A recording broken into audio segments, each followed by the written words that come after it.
Quando pensamos nas criaturas que ocupavam o planeta Terra na pré-história, normalmente pensamos nos dinossauros extintos pela queda de um asteroide há 65 milhões de anos. Mas eles não foram os únicos. Muitas criaturas gigantes e assustadoras habitavam os mares e terras de nosso planeta.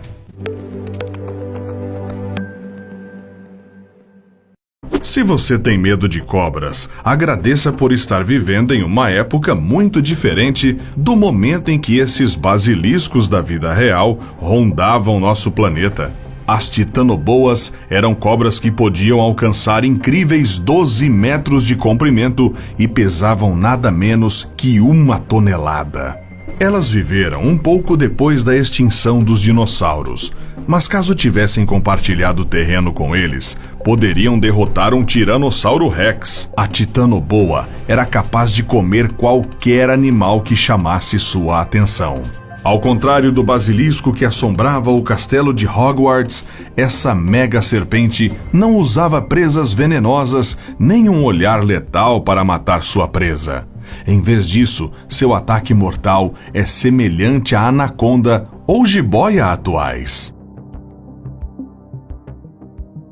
Esses répteis marinhos viveram na mesma época que os dinossauros e eram animais extremamente assustadores. Podiam atingir 9 metros de comprimento e pesar 1,5 toneladas.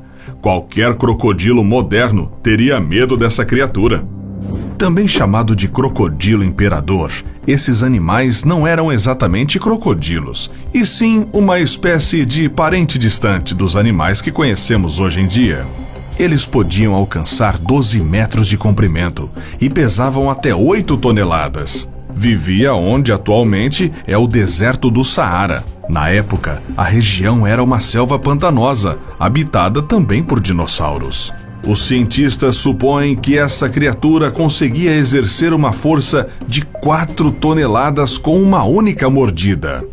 Os mosassauros, ao contrário do que o nome possa indicar, não eram dinossauros, e sim animais marinhos ameaçadores, que podiam alcançar até 18 metros e pesar 6 toneladas. Eram os principais predadores dos oceanos do final do período Cretáceo. O megalodon é um dos animais pré-históricos mais famosos. Foi a maior espécie de tubarão que habitou os mares da Terra, podendo crescer até 20 metros de comprimento e pesar até 50 toneladas. Apenas um dente desse monstro marinho media 17 centímetros e era usado para caçar baleias, peixes grandes e mamíferos que viviam na costa. Esse pterossauro foi a maior criatura voadora que já existiu.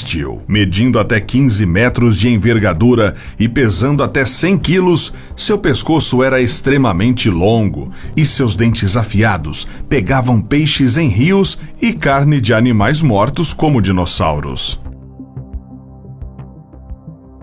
Acredita-se que esta criatura tenha vivido há 260 milhões de anos, bem antes dos dinossauros dominarem o planeta. Eles não eram tão grandes quanto comparados aos outros animais desse vídeo, visto que mediam cerca de 3 metros, mas eram ágeis e muito vorazes, o que lhes rendeu uma rápida ascensão ao topo da cadeia alimentar. Essas aves, popularmente chamadas de aves do terror, eram carnívoras e viveram até 2 milhões de anos atrás. Com bicos enormes e curvados, feitos para rasgar a carne de suas presas, esses pássaros variavam de 1 a 3 metros de altura e podiam alcançar até 50 km por hora. Os megatérios eram animais semelhantes às preguiças que conhecemos no mundo moderno. No entanto, eram praticamente do tamanho de um elefante e se pareciam com ursos. Esses animais herbívoros possuíam garras gigantes e, apesar de serem pacíficos, podiam se defender muito bem no combate corpo a corpo, já que eram muito fortes. Uma patada de um megatério fazia um bom estrago no adversário. O Thalattoarchon é um animal que foi descoberto e classificado apenas em 2013 e pertencia aos ictiossauros, um grupo de répteis marinhos que é confundido com dinossauros. O fato dessa criatura ter sido descoberta há tão pouco tempo nos faz pensar: que outros animais podem ter existido no passado e nós nem temos ideia? Quais desses animais pré-históricos mais lhe chamou a atenção? Conte para nós nos comentários. Se tiver alguma sugestão de vídeo, fique à vontade para comentar também. Até a próxima!